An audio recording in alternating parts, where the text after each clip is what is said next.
Oke, assalamualaikum dan salam sejahtera. Selamat datang tuan-tuan dan puan.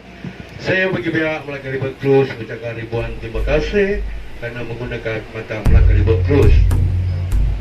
Jika kesempatan berada di harapan boat, sila jaga keselamatan dan juga keselamatan anak-anak kecil sepanjang menyusuri Sungai Melaka. Perjalanan kita bermula dari timur sungai hingga ke Taman Rempang. Sampai ke Taman Rempang atau Kota Bali Memorial.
Sensible,